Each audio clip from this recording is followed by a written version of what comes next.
Hi guys, welcome to Scandi Plants. I do not have a working computer at the moment, so there is no fancy captivating picture on my videos at the moment. I cannot make them. So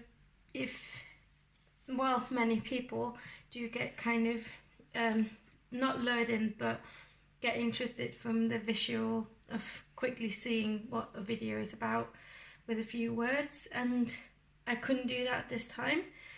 So I hope it doesn't seem too unprofessional of me, but I hope you're here to see what I've got in store for you.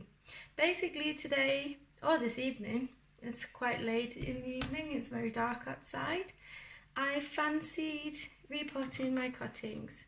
I've got two of them, Coleus, which is the name I always butcher in English. We call them palette leaf. I've done cutting videos before, for instance in semi-hydroponic, but those were to get them to root faster. This species of plant is one of the easiest ones to get to root in water, so that's no problem. What I wanted to do today was I want to see firsthand how will the same plant taken from the same mother that had the same conditions fare if one is potted in traditional media and one is potted in non-traditional media. I've got here my trusty leca, which I also use a lot with my orchid media. But I'm not going to do a traditional hydroponic for you today.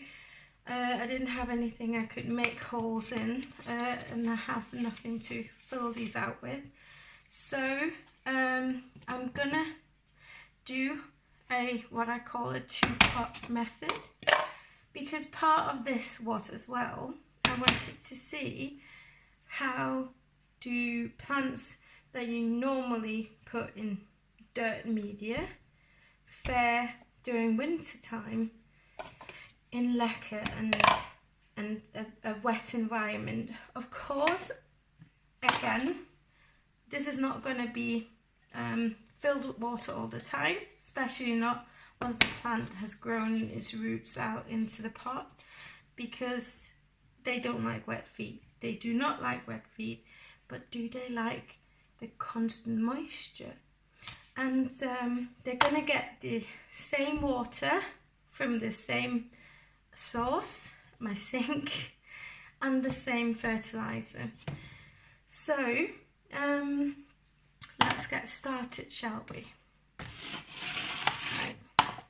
What I'm going to do is I'm going to fill this pot up. I chose a see-through one actually from one of my orchid pots lying around, and this is one of the weaker ones, the ones that I don't prefer using for orchids, but they usually come in these really weak ones, kind of like plastic cup ones.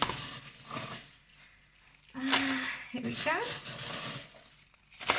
And as you can see, this was actually a plant that I had, and I gave my mum a cutting during the summer, and then I moved and I lost that plant because I think actually it was lack of watering, and it just didn't look nice, so I decided to get cuttings off my mum's instead. She had a really leggy plant as well, so hers actually flowered because she wasn't nipping off the top, which you have to do. You have to nip off the top if you want a more bushier plant, especially with these. So I'm going to fill it up. I'm definitely, because this is a very big pot, I'm definitely filling it all the way up to the top, because I don't want any excess moisture around here.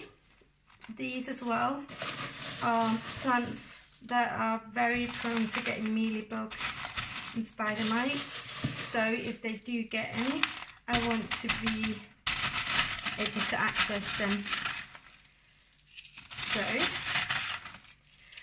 Let's see if you can see. I'll try and bring it in closer. Someday, maybe, I'll get all the professional equipment, but I'm not 20 years old, and I do like spending my money on other stuff, even though I do like making videos, as I'm not a person with like 100 subscribers. I suspect that this would be fine for the people watching. So what I did was I just popped it in there. I make sure the roots are covered, and these fill out pots very fast with roots. As an example, I'll show you, this is a Coleus as well. Can you see? Gorgeous, but she needs a replant. Overdue. And please, no comments about how I've not repotted my plant when I should have. Tiny pot, but hey, I must be doing something right. It's not dying. This is a gorgeous specimen. It's all wooded up down here, so it's like it's become a bush sort of thing. But you can see the amount of roots in there. And I really need to repot this because there's no more nourishment or anything in this media. So I expect this to fill up in no time. But I don't actually expect it to like the whole summer hydro thing. So here we go. Yep, so I have another cutting.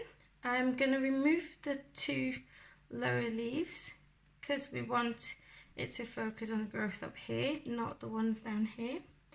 And I've got a normal terracotta pot for this one. I like the look. I'm going to pause the video and fill this up almost to the top with some normal dirt that's got some added properties for a nice size cutting. Be right back. Alrighty, I'm back. That only took you a second, but yeah, I made a mess all over the floor. Might I add, if you're doing this on the stove like I am, or your kitchen, make sure you've got something underneath, because dirt and kitchen area is not super nice. It's something to do with certain bacteria colliding or something. So you make sure you've got your roots. Don't compact them. Make them nice and spread out. You make your hole in there. Make sure it's about at least 1.5 centimeters, maybe 2 down. So it's nice and covered. And then you cover it. But say if this was a cutting that didn't have a lot of roots, say like a pelargonium usually doesn't have that many roots, and this was specific cutting media, you know, like the really compact stuff, you'd kind of you'd kind of go like this on it to make sure that it wouldn't wobble. You don't have to do it on here. I find it unnecessary. As well, the roots do like their bit of air in the media, and it looks awful then when you water it, because it kind of makes like this little swamp thing, and when you do water these, slowly the media will get pushed down, so you can always add more. So all you need to do is get yourself a nice saucer like so. See, I've got my plant here. It's not really in the middle, but this one was a little bit bendy, if you can see. And all I'm going to do now is I'm just going to give this one a normal water, not too much, because it did just come from water, so it's definitely not thirsty. Just want to make sure it's not super dry. Keep an eye on it tomorrow and the morrow after. These are super thirsty, which is why as well I kind of hope this experiment works, because they're very thirsty plants, especially in the summer. So for this one, I'm going to fill it up about to here. Oh, sorry, about here, because that would be the reservoir. Obviously, as the plant grows, and I'm gonna take it out, keep an eye on those roots. The roots that grow into the reservoir should, in theory, be used to the extra water, but what I experienced with my other cuttings was that if you left them too long in it, they can't, it's not like orchids. The pelargoniums started getting yellow leaves, which is a sign of overwatering, for instance, which I wasn't doing because it was drinking all the freaking water in there. So I'm hoping this works. I'm going to fill it up, and I can see, as I'm standing here, I can look into it and make sure that you empty this out. I'd say at least once a week, especially now that winter's coming. There's going to be a lot of dust indoors, and we don't have as many open windows and doors open all the time. So empty it out so it doesn't get stale and mouldy. Sorry, not winter, autumn. Yeah, I can't wait for Halloween, and you know, like going out with the kids and getting pine cones and stuff like that, hanging them up around the house and cutting out pumpkins and, you know, hygge, if you know that Danish word. Anyways, I hope you like this. Please comment down below if you liked it, and if you want me to make follow-up videos. I'm probably going to make them anyways, but could be fun if somebody actually wants to follow this experiment and see which one grows faster. I think they're quite equal right now. Well, anyways, let me know. Please hit the subscribe button and the little bell thingy, and have a very nice evening.